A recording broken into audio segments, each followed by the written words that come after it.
Hey everyone, welcome to the TED Win Inclusivity Conference. We're excited for you to be joining us for today's presentation. I'm Tina. And I'm Gina. I'm Heather. We are your hosts for this week's conference. And we wanted to give a big shout out to our gold sponsors, Alsana, Center for Discovery, EDRE Pro, and Simple Practice. Your support means a lot. Stay tuned for the Q&A in your Facebook group or through the YouTube if you'd rather watch it later. Hi everyone, my name is Brianna Campos and this is weird. I'm just going to call it like it is. This is my third time speaking for WIND, and the first time that I spoke, I got up in front of a bunch of 50 people and I was like, yes, I'm feeling imposter syndrome. And then the second time I presented in New York and I double booked myself for a wedding on the same day because I was like, that should be fine. And then I was exhausted. And now, third time in a row, your girl recording this at midnight. It is midnight and I'm recording this. So bear with me. I am so excited to be here. I love talking about body image. I love everyone who is a part of WIND. And so I'm so honored that they asked me to be a part of this.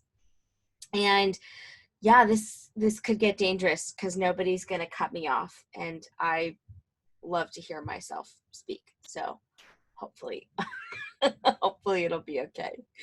So let me tell you a little bit about myself. I always say my name is Brianna. My pronouns are she and her. And, but I say that my friends get to call me Bri. I am a mental health counselor in the state of New Jersey. I graduated with a degree in mental health counseling. I am currently licensed in the state of New Jersey as an LPC. I did my post and pre-graduate work at Nyack College and as well as in the Eating Disorder Center.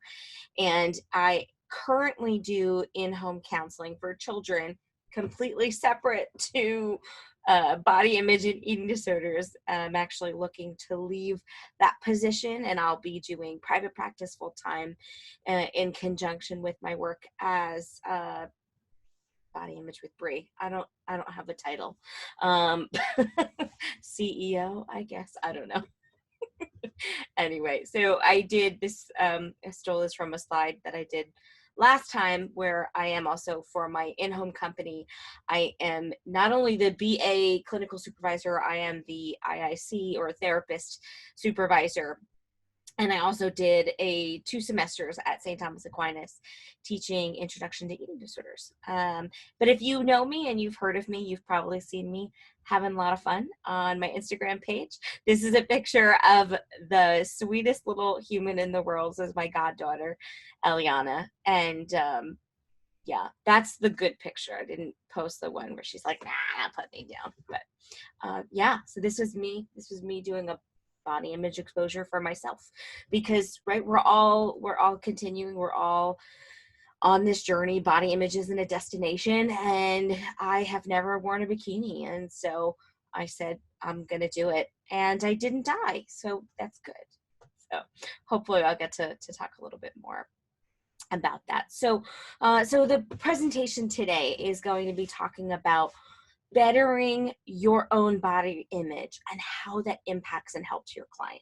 So today I'm going to do a little psychoeducation on body image and your scope and how to stay within your lane as a clinician. But I'm also going to be your stand-in psychoeducator for today. So I hope that as you watch this presentation that you stop, you take notes, you do any of the activities or write down any of the books that I recommend, because again, right, we are providers and we can only take clients as far as we've gone ourselves. And so if you've never been someone who has seen a therapist, especially in the area of body image, I would highly recommend it, because the truth is we all have a story, and we'll get to that. So before I even jump in to that part of the presentation, if you've heard me speak before, I find that my definition of body image continues to be fluid. I continue to change and find better definitions that better represent what I'm trying to explain. So I don't want me to be blocking it. So I don't know if it is. So I'm going to move me to this corner. I found this definition or this concept on confidentbody.net, and I loved the way they broke this down. So they broke body image into 4 sections. It is your perception, your affective, your cognition, and your behavioral. So what does all of that mean? So 1/4 of the way that you see yourself is how your body look, how you see yourself when you look in the mirror or when you see yourself in pictures. The second piece is the affective, is the way you feel about the way that you look. The third piece is the thoughts and beliefs you feel about your body. And the fourth piece is the things you do in relation to the way you look about we'll try that again. The things you do in relation to the way you look. If you've heard me speak before, I have like a theater background, and so speaking live, I just probably would have just blown past that. I would have been like, blah, blah, blah. But doing these recordings, they screw me up so badly because I'm like, oh no, everybody heard you just mess up. Okay. So when we think about body image and the way that it's presented to us from society, a lot of times society wants to present body image is solely being the way that you feel you look. You ever had a client where they say, in my head, I know that looks don't matter and that, all bodies are good bodies, but I'm the exception, right? That's because they're getting stuck in this cognition piece here, is that while they do believe that in their head, that's the cognition, it's not transferring down to their belief system, their core beliefs in their heart. And so what I call this is a head to heart knowledge communication. I don't know. It's a head to heart knowledge transfer. But there's clearly something happening where it's like, okay, in my knowledge, I understand this. In my cognition, I don't love people this way, but for myself, it's different. And I know when we're working with body image, a lot of people see themselves as this other. And we all do this. We all have this tendency to think everyone's going to notice this one specific thing about me, which isn't true. But at the same time, we also want to honor what's happening. And what I find is a lot of times in body image work today is we want to just mute all of this, right? We say, well, let's not focus on this, right? Let's focus on the good stuff. Let's focus on what your body can do. Let's focus on, what feels good in your body. Let's focus on, I don't know. I can't even think of another example because it's 1 a.m. But if you've heard me speak, you know that I take a much different approach, because when I started my work in eating disorder recovery as a clinician, fat professional, never had an eating disorder, definitely struggled with body dysmorphia. I thought the resources were garbage. Anybody see TikTok? And there's like this new one, and it's like GARBITCH, garbage. Anyway, so that's what it is because then it's literally only denoting body image to be about the way that you look, which is not a full picture of what body image is. That our body image is literally the story of our relationship with our body. Which leads me to my second page. I wonder if this works. Nope. Okay. Oh, okay. I jumped ahead. But can professionals struggle with body image? And the short answer is yes. The sarcastic answer is, oh, yes, you're human. Perfect. Great. It would be, if you told me that you never struggle with body image, I would actually question you. I would say, really? That's very interesting. And here's why. Because we all live in our bodies. We all have a relationship with our body. Whether it's good, whether it's in progress, regardless, we all have a relationship with our body. And so if you tell me that you never struggle with any body image issues, I'm going to think that's sus. Apparently that's what the kids say. I'm learning all of these things from my in-home job. So I really jumped ahead, guys. That slide about the body image story is coming. So we'll talk about that later. How do you describe your relationship to your body? So in my own journey, what I realized is I had done so much work. You've heard my story a little bit. I was working in eating disorder recovery, and simultaneously I was doing therapy for my program because they mandated it. And I went to my therapist, and I went talking about dating, and somehow I have no idea how we started talking about body image. And that was the time my therapist had asked me, well, how do you define health? And I gave a rehearsed answer of like, oh, it's going to mean that I don't feel out of control with food, and that I would eat vegetables, and that I would exercise daily. And she goes, oh, so you are healthy. And I was like, no. I also need to be fed. And it was the first time I had ever been challenged on this rehearsed answer that I had said all the time. The weight's not important. I just want to be healthy. The weight's not important. I just want to be healthy. But when asked and confronted about it, like, okay, so if you're healthy and your body never changes, will that be okay? And I was like, well, then you can't be healthy. And right. And when I tell the story, normally I'm usually like a great client, and I'm like, wow, that was very insightful. I was like, no, what do you mean? I got very defensive, but it's all good. Anyway, so how do you describe your relationship with your body? What I quickly realized, what I quickly began to learn, was that our body only makes up 1/3 of the relationship that we have to take a look at. We also have to look at our relationship to movement, and we also have to look at our relationship to food. And it wasn't until I started looking at my relationship towards food in a non-judgmental way that I was actually able to challenge my relationship to movement. Because until then, it was just, I was doing what was good, right? So even up until now, this is being recorded on the deadline, September of 2020. And I stopped being able to go to the gym just like everybody else. And because of sitting at this desk that I'm currently sitting at and doing my job for the last 6 months from this desk, and not really getting, out and stretching and not going to the gym and not trying to replicate the movements at home, my body started to tense up.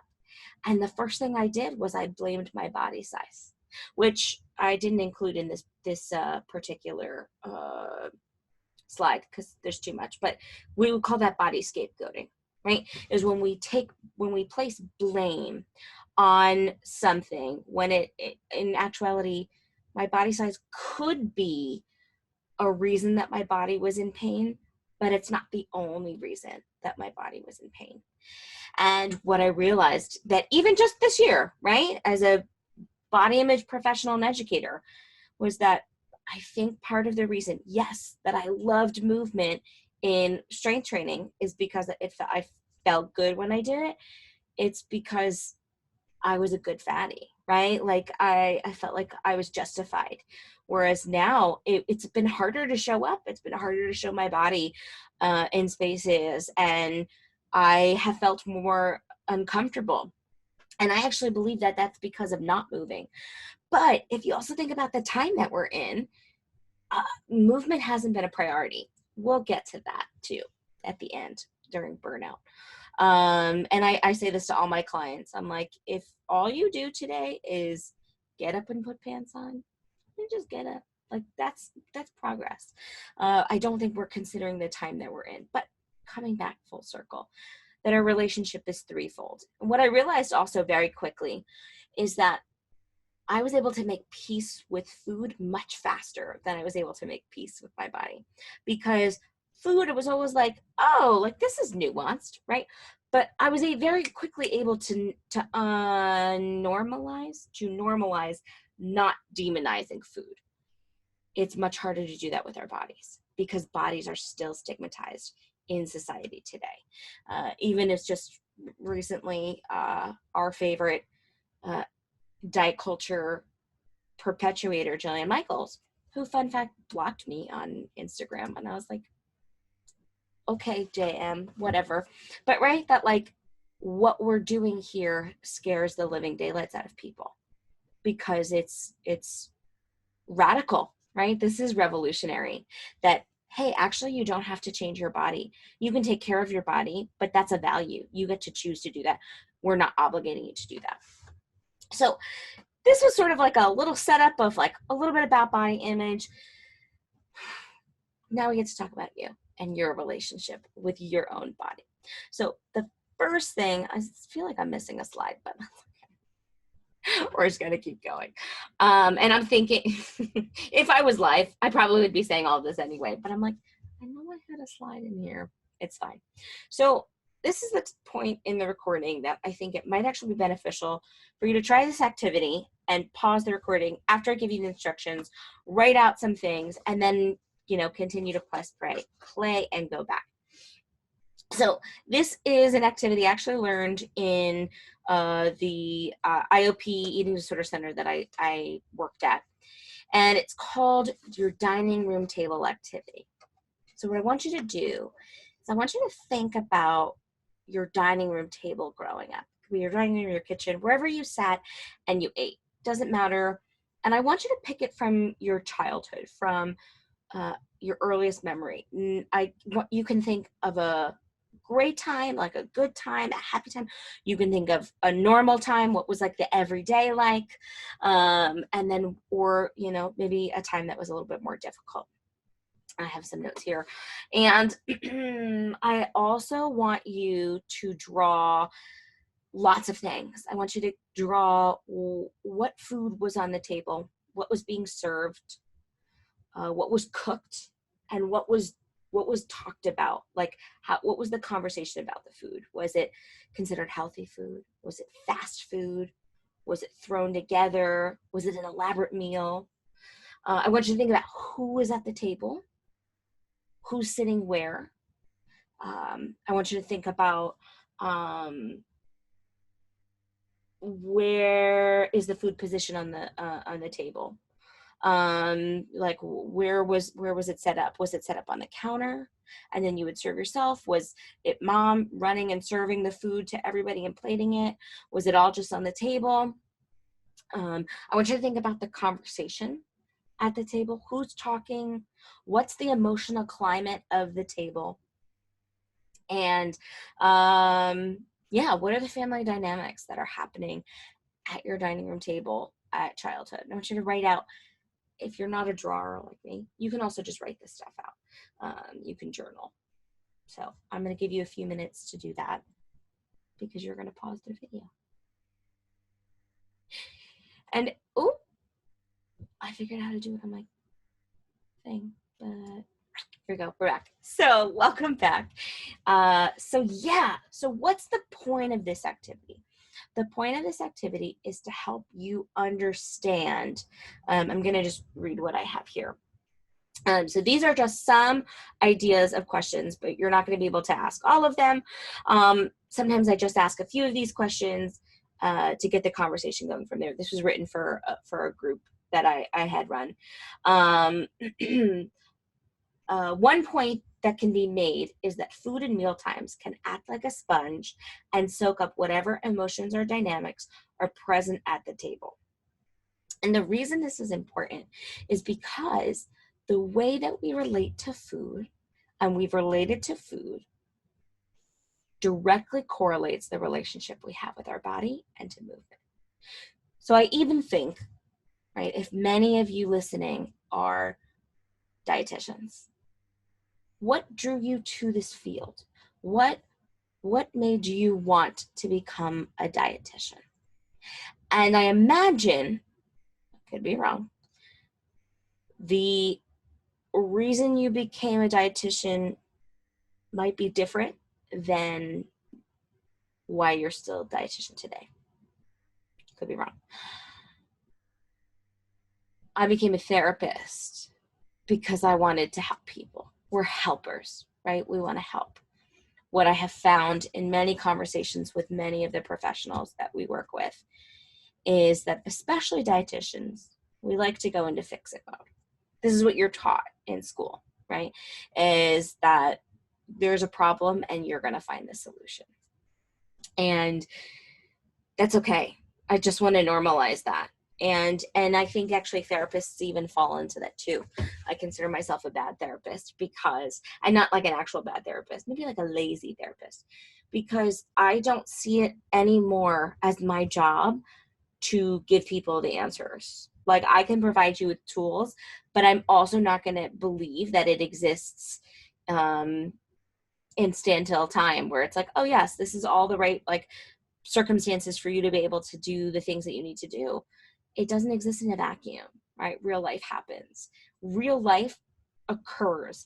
And what I want to encourage you is that there might be times when your own shit is coming up with your clients. And we call that in the counseling world countertransference. And it's not a bad thing. It's kind of like if we take our relationship with, you know, what Evelyn Tribole talks about is just getting curious instead of, oh shit, I had this moment where this mom was going to tell her daughter that she wanted to do this, and then I responded this way, and that was actually me responding to, you know, my younger childhood, blah, blah, blah, blah, blah. It's okay, right? Let's just get curious as to what's coming up for you. And another thing I like to ask myself is this because of now, or is this because of another time? Because if it's because of now, we can work on now. If it's because of a previous time, probably need some therapy. No shame. I have 2 therapists right now, so so I'm currently seeing my normal therapist, regular therapist, because I have attachment issues and I don't want to let go. And I'm also starting EMDR therapist, which I will have in a few hours from now. Anyway, so it's important to explore your own body image, because we can only take our clients as far as we've gone ourselves. I have gotten some flack back on this because, again, the presumption from what I posted was that I'm asking providers to be perfect. And it's actually just the opposite. I take this as an invitation. So my example for this would be is if I was taking you on a scavenger hunt, and I did like a fourth of the scavenger hunt, and then I'm going to come get you and say, let's do the scavenger hunt together. I'm only going to be able to take you the fourth of the way that I've gone. And then the rest of it, we're going to be exploring together, which is fine, right? Which happens. But I guarantee you transference will come up when that happens. Because when you're in these moments when you're like, wow, is this me responding because of something about me? Or am I responding because of this specific client? And the other thing is too, right, there's no way to define the work. And I want to acknowledge that the work is privilege, right? That not everybody has access to it. And that's really important when considering this this whole presentation. But at the same time, if we are going to bear the responsibility of helping people with their relationship with food, we have to address not only what's the body image story that's happening here, but is my own body image story getting in the way? So this is another thing too, that I really urge you to sit and ask yourself, right? Why don't body image conversations happen more? And I think of a few things, right? I think one reason that we don't hear body image conversations happening more in the therapy room, Freudian slip, in the dietitian counseling room. One is because of fear of doing it wrong. Imposter syndrome, got it, totally, get it, check. I think another reason that we don't do it more is because we think, well, that's not my job, right? Like, my job is to just focus on your food, on the relationship with food. And then the third, which I think is becoming more apparent to me the more providers that I work with in a professional sense, I offer, shameless plug, body image supervision for professionals, is that they have their own trauma that they haven't dealt with. And this is the thing about trauma. I think a lot of times we like to minimize trauma of like, yeah, I went through that, but it wasn't that bad. We do that as a coping skill, right? That is a way to protect ourselves. Because the truth is, it doesn't matter how big or small that your trauma is, your body holds on to it. There's a book called The Body Keeps the Score, which talks all about trauma. And it literally doesn't matter if it matters, but you could, like, your body doesn't know the difference between you being chased by a lion or you, I don't know, forgetting your keys and you can't find them, losing your keys, right? All your body knows is this is not safe.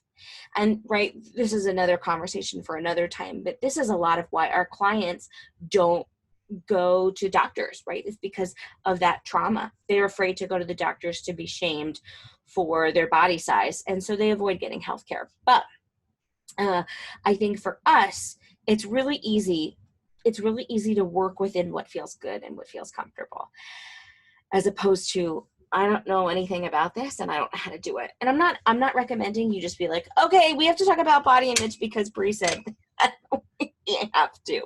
No.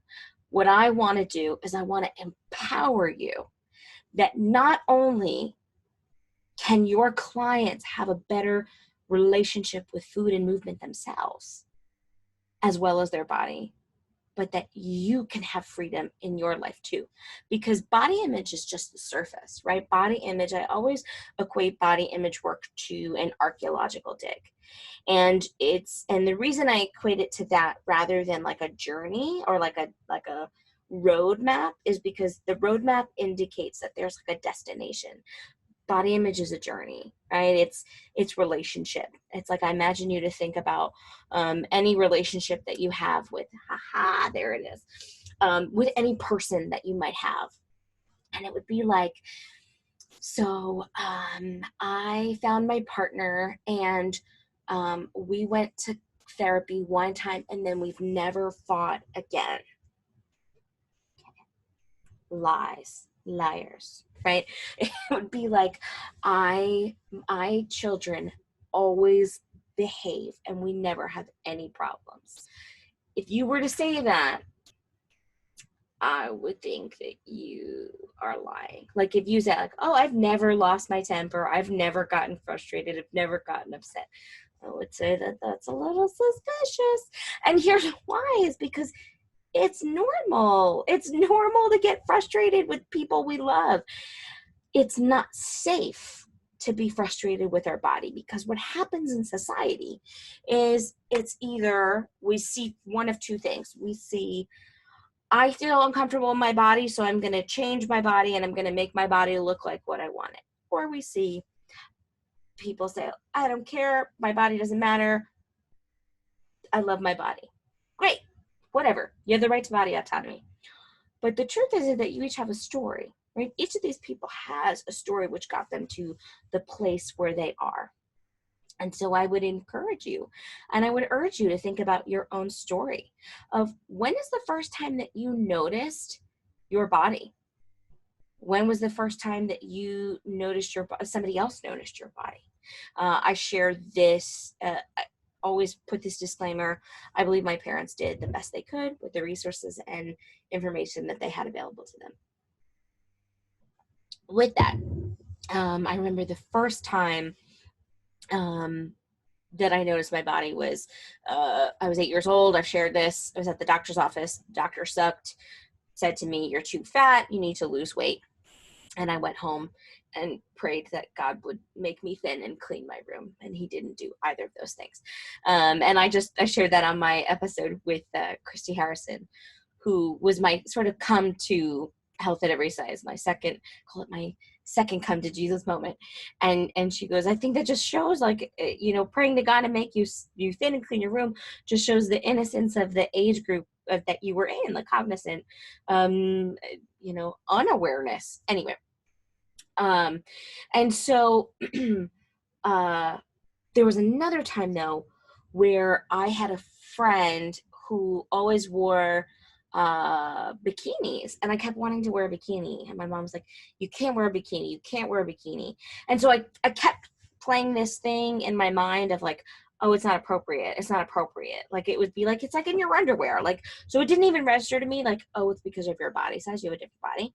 So the same friend wanted to, like we wanted to buy the same outfit. I don't even remember. It was probably from like JCPenney or something.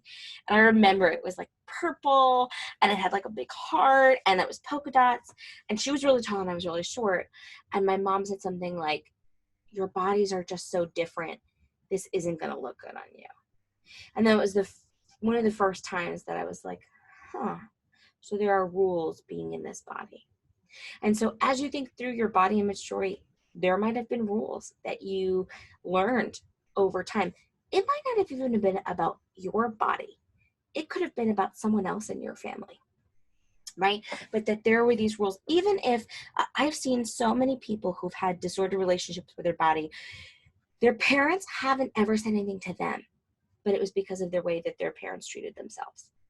I remember I had a client who her mom never said anything about her. Her mom was so upset that she was in eating disorder recovery.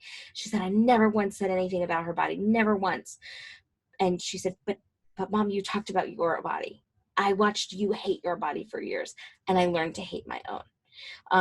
And so we all have a story when it comes to our body image and how we relate to our body. And even if you live in privilege, right? Even if you live in a cis white gendered body, it doesn't mean that you haven't had body image discomfort or struggles or bad body image days. And I often try to talk about this too, is that no, will you ever know what it's like for me, who's a fat woman, what my, what privileges you have that I don't have, or the oppression that I experience? No. The way I would equate it is it's like yours is a headache and mine's a migraine. And I also know that I have a lot of privilege and that I am Latina, but I am white and passing white. And I grew up in a suburbia neighborhood. Like I'm, as my friend Erin Flores says, I'm dripping in privilege. And so it's not comparing. Oh, I wonder if that's my next slide, guys. I'll be so proud of myself if it is. Oh man. And I'm also trying to work on my inclusive language. So not guys, people, everyone.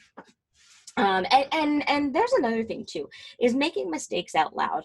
I'm really, really trying hard in trying to better use my pronouns and using inclusive language. And I mess up, I make mistakes, and I ask for forgiveness. And there might be people who will not offer that forgiveness, and they don't owe that to me. I can still continue to try to do better. And I am. And I don't need brownie points for that. But it's uncomfortable to make mistakes. And I hear people all the time, I don't want to say the wrong thing when it comes to body image. I don't want to say the wrong thing when it comes to, racial disparities or BIPOC or LGBTQ. And I get it. At the same time, I think in order to be an ally or an advocate, we need to be willing to make mistakes out loud. So the difference between relating and comparing, and now that I'm looking at it, I'm pretty sure relating is spelled incorrectly. And that's the other thing I love to do while I'm doing presentations, is point out my own mistakes. That's fine. We're going to keep going. So the point of bringing awareness to your own struggle is not because you want to be like, oh, yes, you went through this oppression in a fat body. I know exactly what that's like, because in my smaller body, I experienced something so similar. I know exactly what it's like. No, that's not what we're trying to do, right? Brene Brown, who I talk about all the time, and I'm probably her number one fan, and I just cannot wait till the day that she aligns herself with health at every size. Because how do we talk about shame or body image without talking about shame? We can't do it. And I rely heavily on her work and her research. But she talks about the difference between sympathy and empathy. And she says empathy is when I recognize the darkness in me to connect to the light and darkness in you. And that's all we're doing, is that by exposing our own gremlins, not only do we experience freedom because we've brought the gremlins out into the light. She refers to our negative self-talk as gremlins. But we're also inviting people into that freedom as well. It's the same, it's right. It's not asking for perfection. It's saying, I'm not perfect either.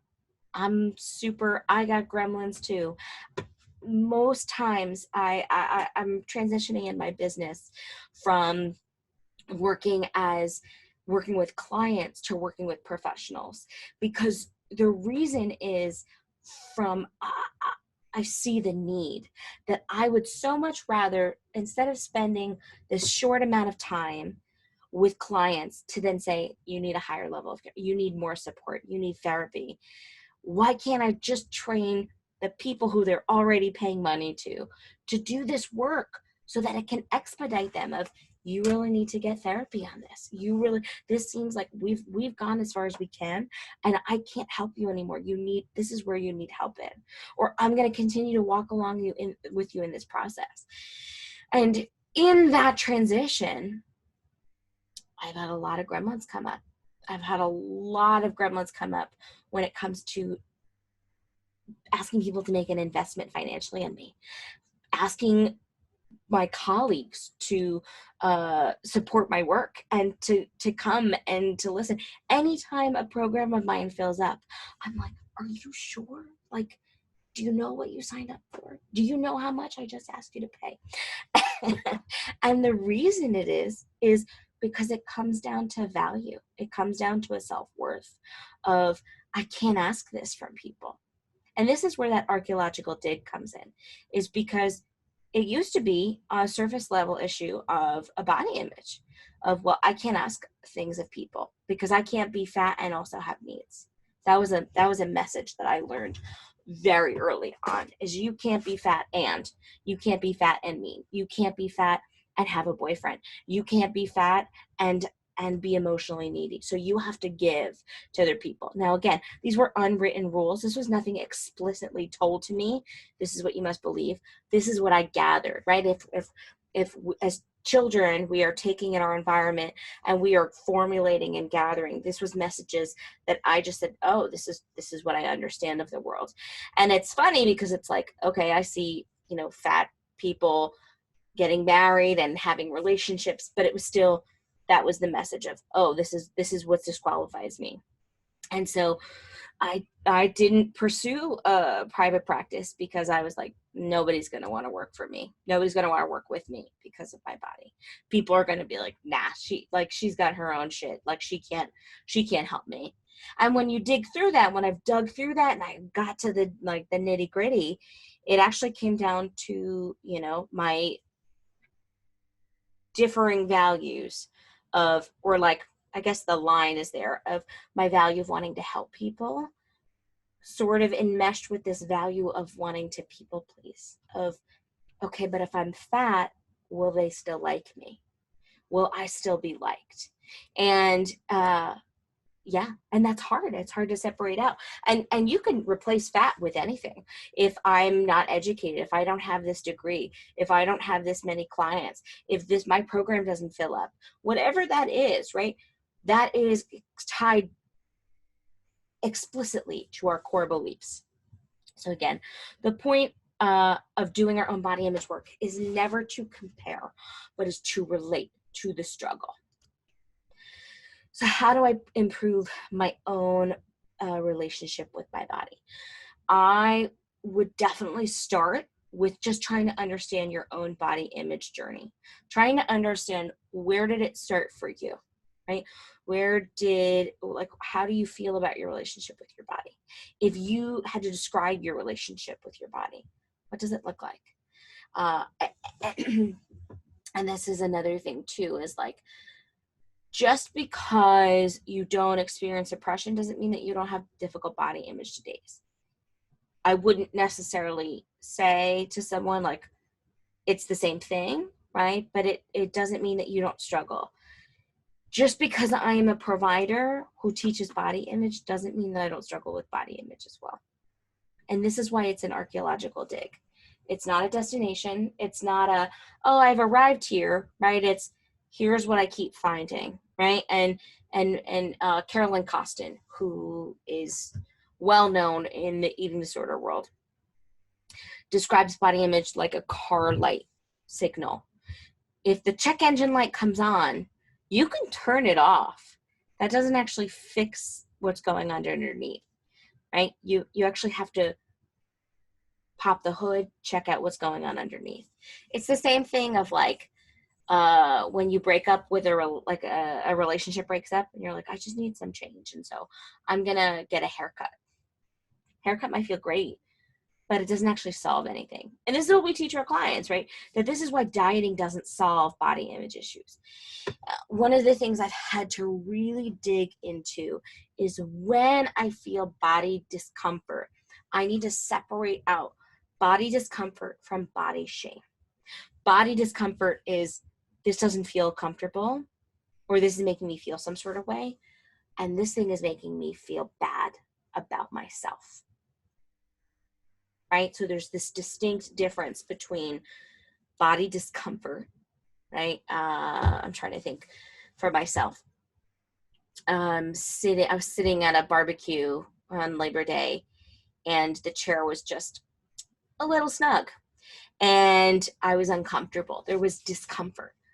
I did not shame myself. There wasn't this dialogue of, you're bleep, bleep, bleep, piece of crap. Can't believe you don't fit in a chair. This is so embarrassing. Like, you should be so ashamed of yourself. Diet starts Monday. There's none of that. It was just like, this is uncomfortable. And I have two choices, right? I could have asked for another chair. And I was with a friend of mine, and she was like, do you want me to, it was my family. And she was like, do you want to ask for another chair? And I was like, nope, because that will activate me even more. It was my family. And I didn't want to ask for a chair. I was like, what I need to do next time is either one, bring my own chair, or two, I need to tell my aunt, yeah, your chairs don't fit my body, and I need a chair. I need an accommodation when I come. But in that moment, I would have rather just sat in the discomfort, because anything else would have brought me into that shame. And so really begin to dialogue with yourself and dive deep through what is body discomfort and what is body shame. The other thing I want to talk about is, can you get comfortable with your discomfort, right? Can you dive deep into, yeah, this sucks, and can you be open about it? Shameless plug, if you've listened to my podcast, which is a struggle bus. I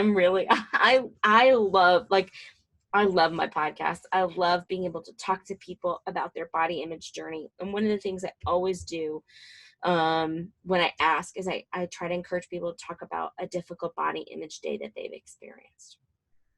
Because I think that we so quickly just kind of dismiss body discomfort days. We're just like, yeah, it's fine.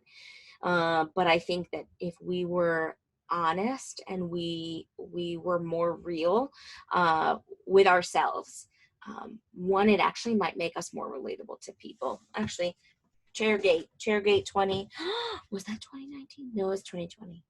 I think it was 2020. I can't remember. This year doesn't count.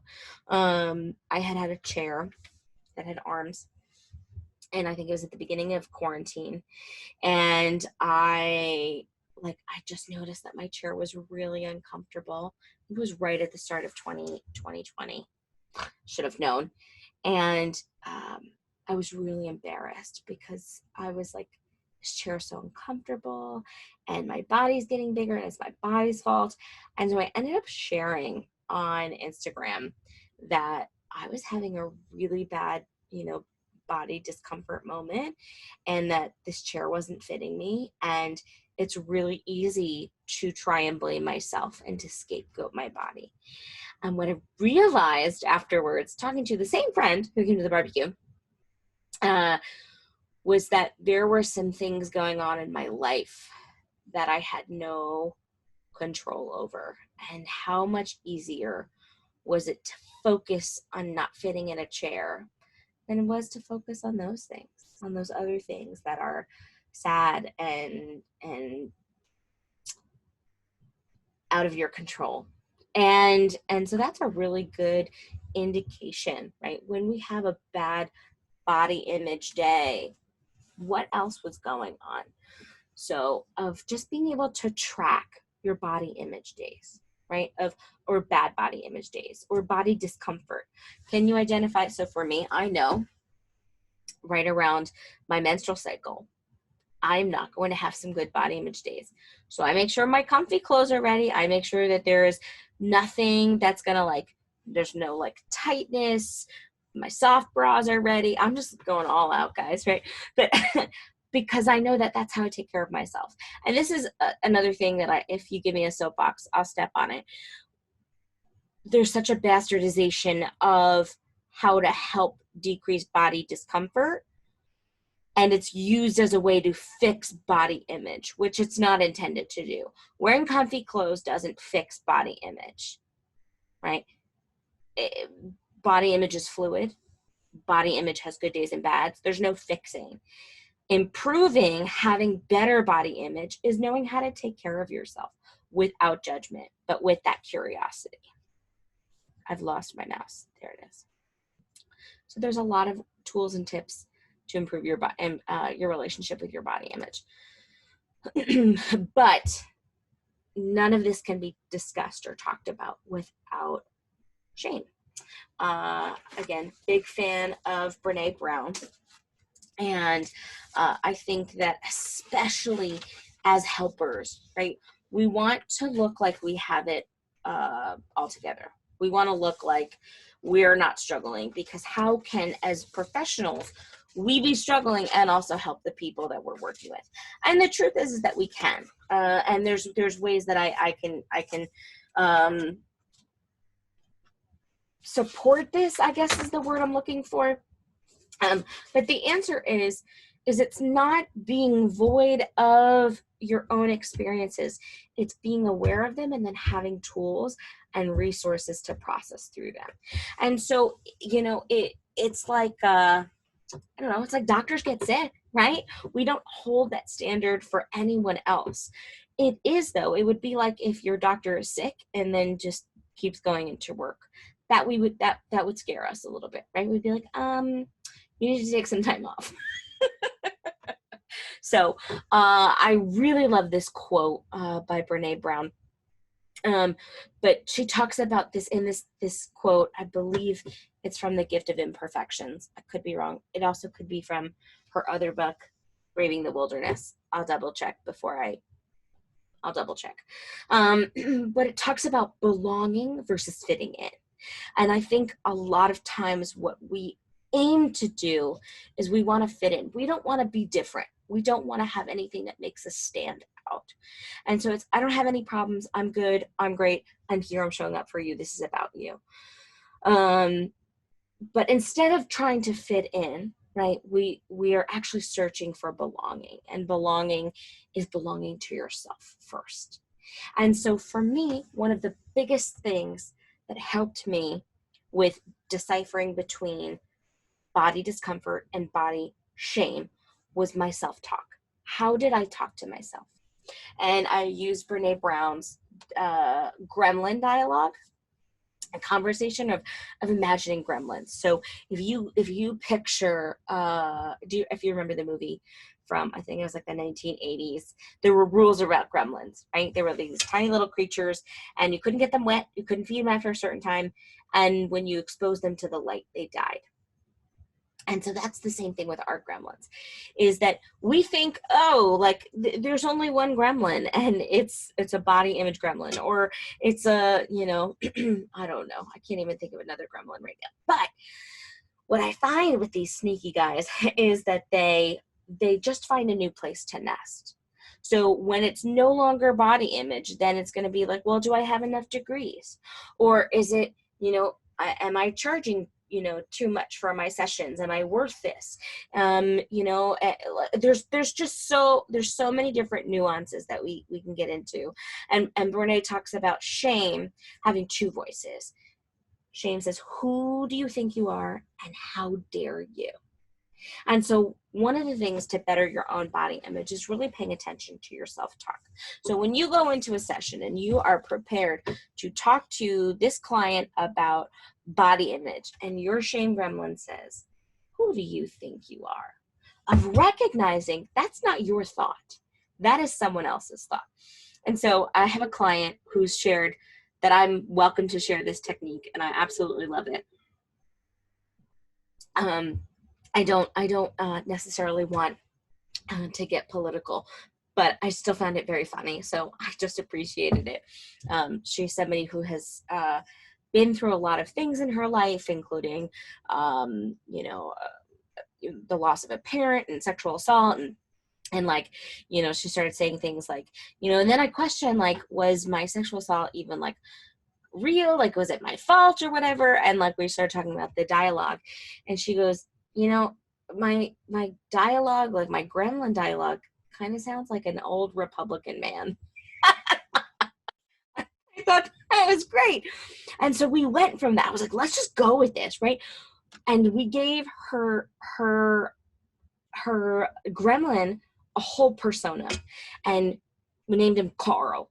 And Carl will, will question her choices, will question when because she also struggled with an eating disorder, question when she eats, question when she, does anything. And I would ask her, is this you or is this Carl? And it really helped her to identify of like, oh yeah, Carl's not so nice. I've named mine Earl.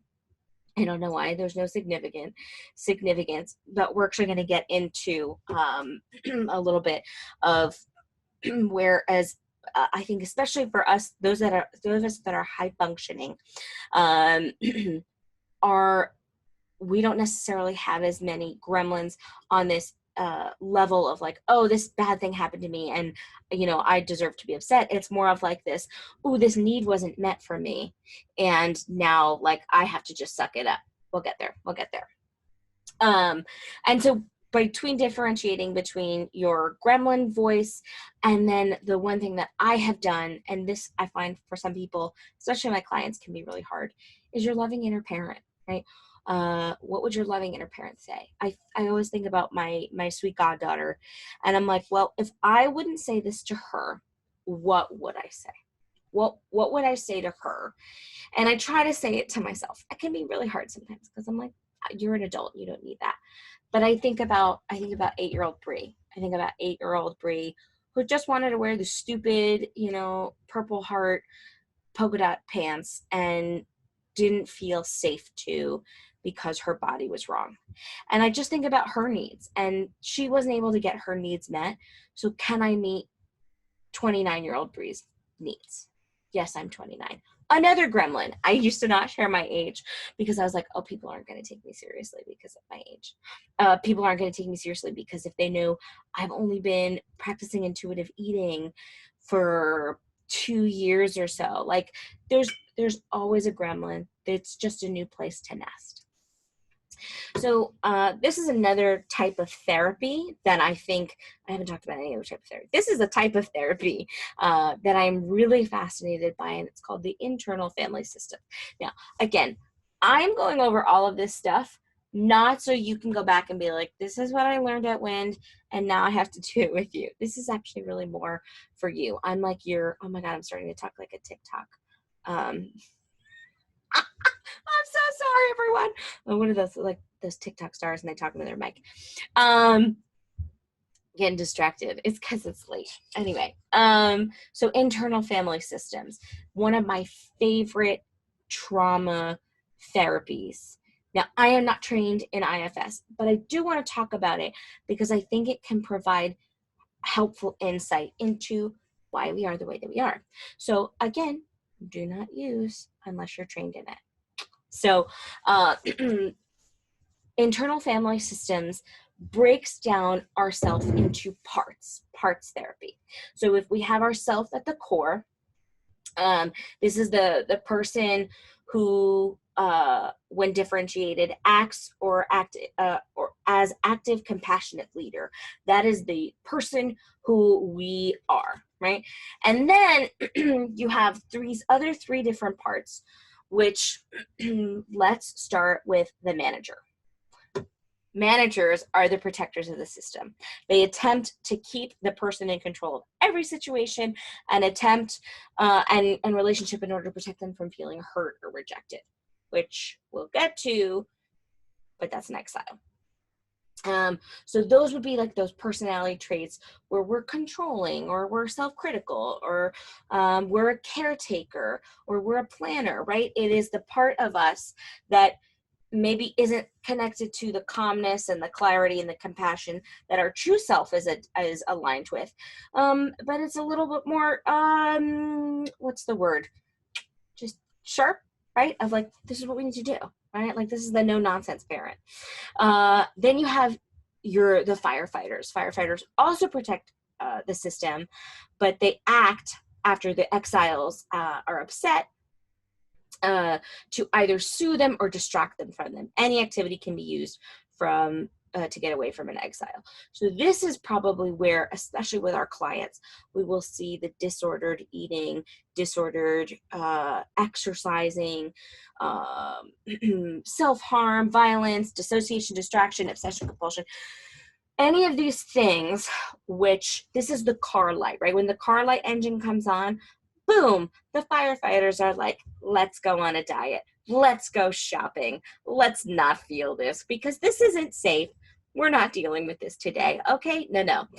And it's all to prevent us from experiencing or relating to the exile. And the exiles hold painful emotion that have been isolated from the self-conscious, the conscious self, for protection of the system or for their parts of safety, becoming increasingly extreme in effort to be cared for and share their story. They carry the burden from being wounded. This is shame. This is rage. This is grief and loss and loneliness and dependency. And so let me just look really quickly about what my next slide is. So I have an idea. Aha, okay.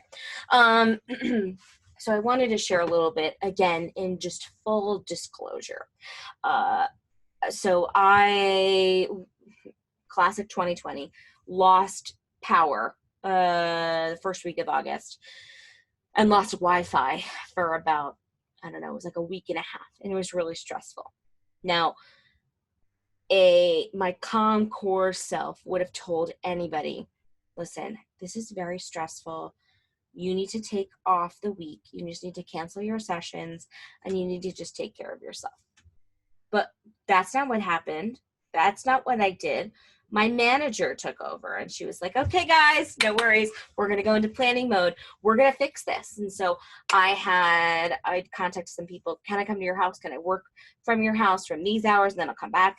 And I asked my best friend of 20 years, she was like, I'm down the shore with my family. It's just my mom at home. Go stay at my house. My dogs will love to cuddle with you. Please sleep in my bed. And I was like, great, problem solved.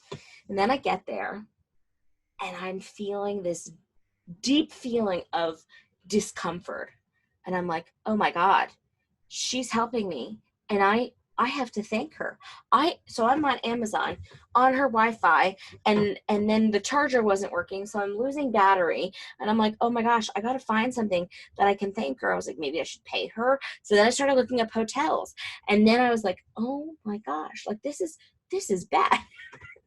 What I realized was that my manager was functioning into overdrive because we did not want to feel any of the exiles. We did not want to feel like someone was helping us. It's vulnerability. The vulnerability of being helped without being able to help in return made me feel uncomfortable. And that was the day I decided I probably need some EMDR therapy. So again, this is more for self-reflection. This would not be something I recommend with a client. I just feel the need to keep repeating that. But ways that IFS can help you understand your own parts is that if you have these, different managers or exiles, or really understanding that our clients, right, if they demonstrate more of these exiles, of these distraction and dissociative coping skills, but that for those of us who are higher functioning, It's not better, right? It's just a more acceptable way to deal with the yuckiness. Is great. I don't have to feel distressed because I'm going to be in control, and I'm going to find what I need to do to be in control. And I'm going to be self-critical because I can't let myself think too highly of myself. So I found this on Pinterest, and I thought this was fantastic. And it's an interview with your parts. So if I were to interview my manager, my inner manager, who wants to be in control, and she wants to, plan for everything. How did you get your job? Like what, if I were to personify her as well, how did you get your job? And even as I think about that, I'm like, oh shit. Like, she got her job because she felt like somebody else dropped the ball. Was because at some point in her life, right, or in our life together, somebody didn't do what they were supposed to do, and she needed to take over because it wasn't safe to. And you can go through these list of questions, and I can imagine some people being like, okay, great, this is a great therapy session, but what does this have to do with body image? Again, right? Controlling our body and the way that it looks, scratch that. The way that we feel about our body is only 1/4 of body image. So if body image is coming up, something else is underneath that. It's not about the body. It's not about the body. Just like it's not about the food, right? If body image stuff comes up, there's something beneath it. So I think about when I was showing up at my eating disorder center every day, in the back of my mind, I was like, someone's going to have a problem with me being fat. It was there all the time. I was also actively dieting while I was working at eating disorder recovery. I'll digress. But so when that wasn't the issue, then the issue was, well, I'm not licensed. And then it was like, I'm licensed, but I'm not trained. And I'm licensed, I'm trained, I'm okay with being fat, I'm too young. And it just kept finding a different place to rest until finally it's like, okay, well, now that's not the issue anymore. Now I feel great. I feel confident with clients. But now it's over here with professionals, and I'm like, oh no, I'm going to get found out. And this is the reason, right? We have to dig into our own body image stuff because it's just the surface. And the more that we dig deeper and we dig wider, the more we become aware of, right? I consider myself to be a pretty, what's the word? Self-observant person. So it shocked me that I was like, wow, I'm learning so much about me. And I feel like I was already learned about myself. I was like ready to quit counseling and be like, I'm good. And I was like, oh no. And that's the thing, is we're always in process. It is privilege. I consider it deep privilege that I can afford to go for EMDR counseling, because I know that that is not a reality for most people. But when I realized, when I hit this place in my own archaeological dig, I realized whatever I was holding on to was too big for me to hold, and I need to outsource. I said, I need to bring in a team of people to help me uncover this. I can leave it. It's not causing me distress in my everyday life that I need to undig this thing. But I'm also the type of person where I'm like, well, now I know it's there, so I'm not going to forget that it's there. So I'm like, let's just go quick, like, get me through this. Let's just rip off the Band-Aid. And that's not how it works either, right? It's slow, and it's time. And I'm realizing, right? So again, in just full disclosure, that my need to make myself smaller and not have needs for other people directly correlated from my belief that my body was too big, that I was taking up too much physical space. So now I feel less shame taking up physical space, but I don't want to take up emotional space either. And that's problematic, right? And it stunts me in showing up for people, because I'm a big fan of the Enneagram. I've talked about this, I think, at every WIND conference. But I'm an Enneagram 2, wing type 3, so I'm the helper. So again, I love to help people. it's a value of mine. But a lot of that value is motivated because I want people to love me. That I believe that what I can offer is why people love me, that people don't just love me for me. Now, again, cognitively, I know that's not true, but that heart transfer, the head to heart transfer is stuck because I still show up for people, because I'll still honor other people's boundaries over mine. I'll still, even if I know like I'm going to be upset, but I'm going to do it for you because it's going to make you happy, right? That original need is motivated and it's selfishly manipulated by my need for love. Now, we all deserve love, right? But rather than just trusting, I'm going to come into a relationship with people and they're going to love me for who I am, I come at it with, what can I offer to this relationship? Now, I know this is more than you signed up for. You're like, Brie, this is not your personal therapy session. But that's my own gremlin being like, whoa, vulnerability hangover, which is also a real thing too. Whenever you talk about stuff that's like super vulnerable, it can feel like lots of shame. I recently just talked on Christy Harrison's podcast, and I remember when I recorded the episode, I was like, that sucked. That was horrible. I wish it went better. And I like she aired it and I was like listening to it and I was like, oh my God, this is going to be so bad. And then I was like, her editing team must be amazing because that actually worked out. But when I thought about it, I was like, it probably was just a vulnerability hangover that I shared so much. And then my firefighters were like, nay, we need to stop, abandon ship. So another thing that we can do for our own body image is to work on preventing burnout. I started graduate school. They made us write a burnout plan, which I laugh at now because I was like, oh, my burnout plan is going to be like, I'm going to have a gratitude list and I'm going to take bubble baths and no shame on those things. Another bastardization of things that are good but are not meant to heal. And so for this, I would recommend, I have the book.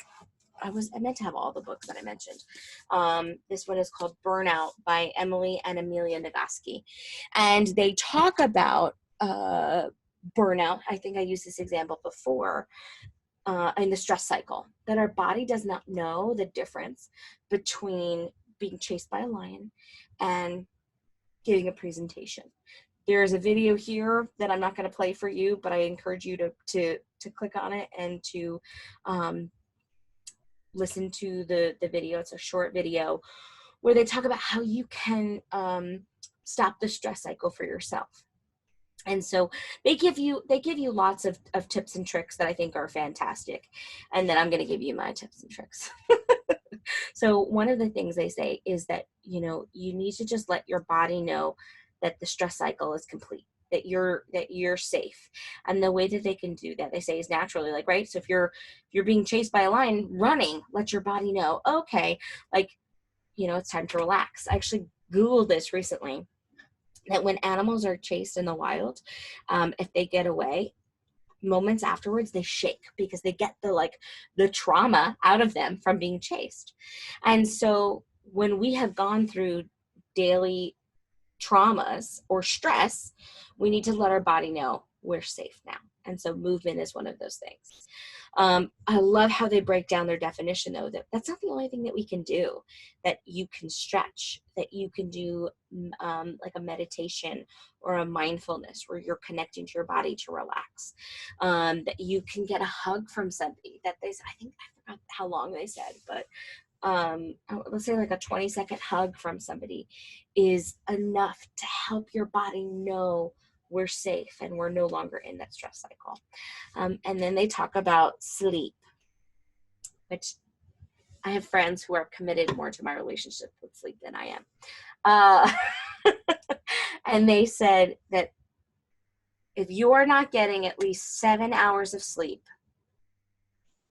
the physical benefits from movement you won't experience.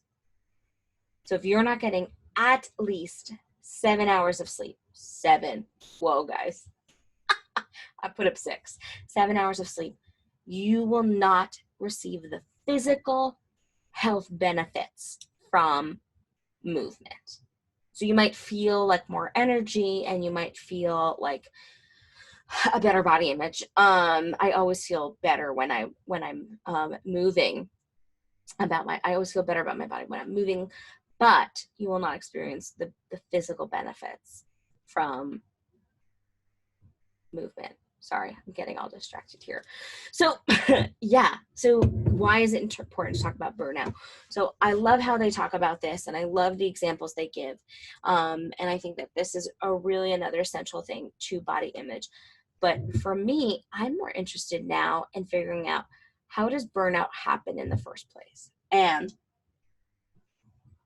so if we're going along with me as your identified, patient who has this manager who is like, nope, we're going to help people. This is how, it's actually my manager, my firefighter are kind of the same, because I was using my job to mask the discomfort that I felt, right? That it's like, I'm just going to help everybody, to the point of burnout, to the point where I'm like, I'm really behind on notes. I'm having a hard time going to sleep at night. What else is going on here? Now, again, granted that we're in a pandemic, I just feel like I want to continue to repeat that we're all doing the best that we can. And there are different reasons that we might be motivated to hustle. But at the same time, to what cost? To what cost is our mental health being impaired because we are burning out and we are grinding so hard for the job? Now, imagine many of you listening to this probably work for yourselves. But I say this all the time. I'm my worst boss. Like, I used to complain about the agencies I worked for, like, not respecting me. I respect myself less than they did. And the reason is because I think in my mind, it'll be fine. I'll figure it out. I can handle it. As opposed to if I was talking to a friend of mine, or if I was talking to someone I loved, and I'd be like, yes, you can handle it, but you don't need to. Like, you don't need to take on another client. Yes, you'd like to. Yes, that is a value of yours. You want to help people, but at what cost to your own mental, physical, and emotional health? And right, and living in this scarcity mentality of, but if I don't take this client, then what happens next? And like, what happens if I have a short month, or we go into that scarcity mentality. And so then the logical thing is, well, I'll just take on another person. But I have to remind myself that the cost of it is so great. The cost of just taking on even one extra person, because that's another person's documentation that I have to do. That's another person's follow-up I have to do. That's another person that I have on my docket that I am trying to tend to and care for.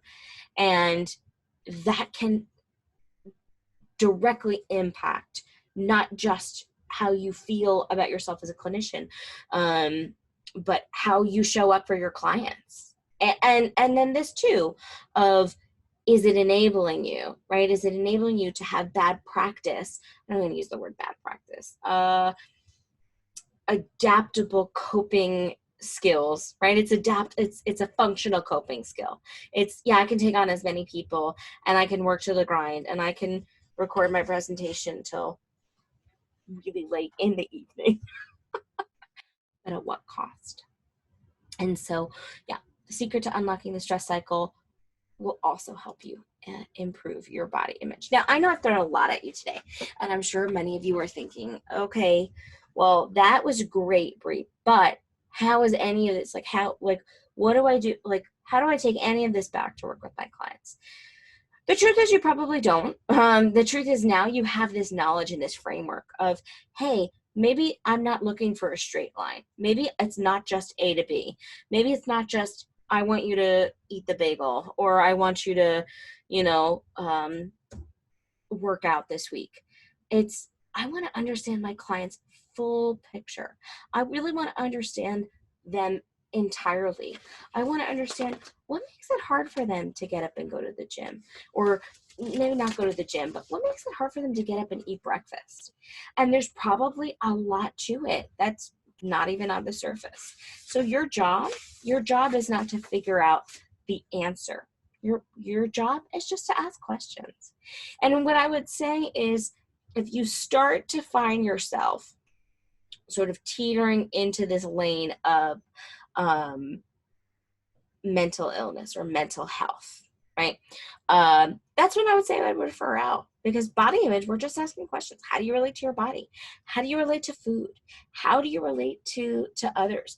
I remember even with my dietitian, one of the things we worked on was just trying to improve my sleep. I was like, yeah, you know what? We're going to make this a goal. And this was years ago. But when I realized, wow, there's a lot of things preventing me from reaching this goal. Why is that? And I said, I think I need to do more therapy, because I think I'm stressed, and I avoid going to sleep because I feel stressed at night. And so that's when you know, okay, that's not my field, right? Same with me as a clinician. I can talk to people about food. I can talk about your relationship with food all day. I can give you challenges of like, okay, so why don't we have a bagel in session together? That's a fear food for you. And then, okay, now they're doing it, and they're doing all the fear things and the challenge foods. But now they are struggling with knowing if they're eating enough. That's not my jurisdiction. I don't know if you're eating enough. That's not my lane. So that's when I say, I think it's a really great time now if we refer out. So I want to encourage you to make mistakes out loud, encourage you that you might get it wrong. You might get it wrong, and that's okay. As long as you don't act like the expert, as long as you don't pretend I am the end all, and the know all when it comes to body image. Right? Because we're just getting curious. We're just trying to dive a little bit deeper into what is that check engine like for our clients, and what is that check engine like for ourselves. Continuing to explore our own body image helps us to have more empathy for our clients. And that's the crux of this, is we're developing a deeper sense of empathy, that I can connect to the light and darkness in me to connect to the light and darkness in you. So with that, that is my presentation on how to better your own body image. I appreciate every single one of you, and I thank you so much for taking this time and bearing with me through all of the quirks and technology glitches. I wanted to share a few places that you can find me. I have a standing website, bodyimagewithbrie.com. There's nothing on it. It's not my priority right now. I'm not going to lie. I do have a podcast, which is free.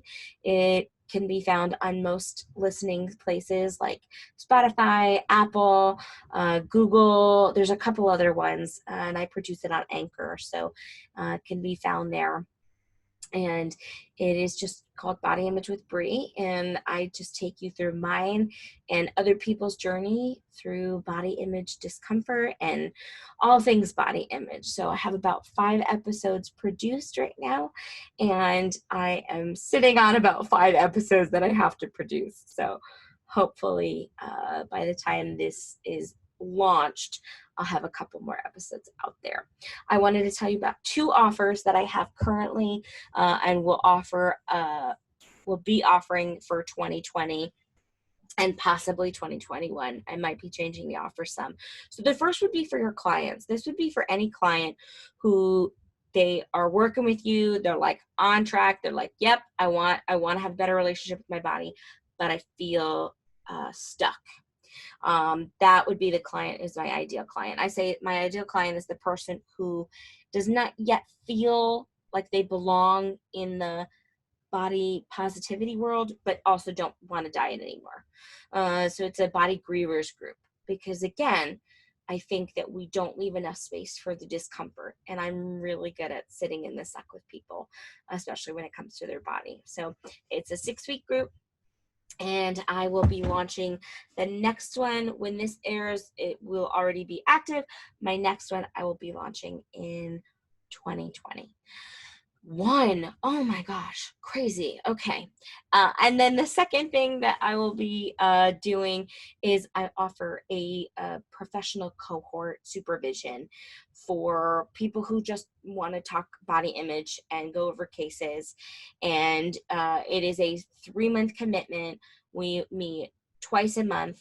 It is a small group of professionals who have either, cases that they're working on where they feel really stuck with their clients and body image, who want to connect with like-minded professionals.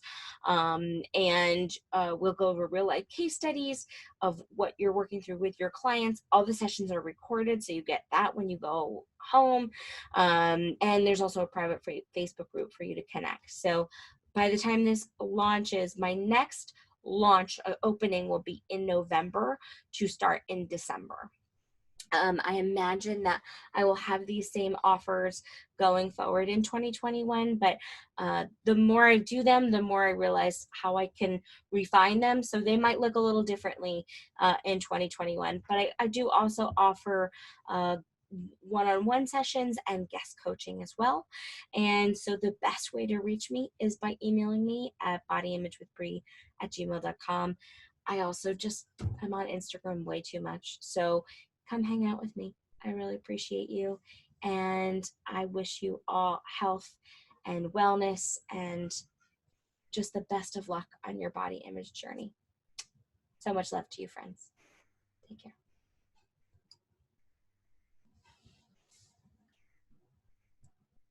We hope you enjoyed today's presentation. Thank you to the presenters for doing a fabulous job. Again, stay tuned for the Q&A. You'll see the link in the Facebook group on your emails, and you can find the recording later on YouTube.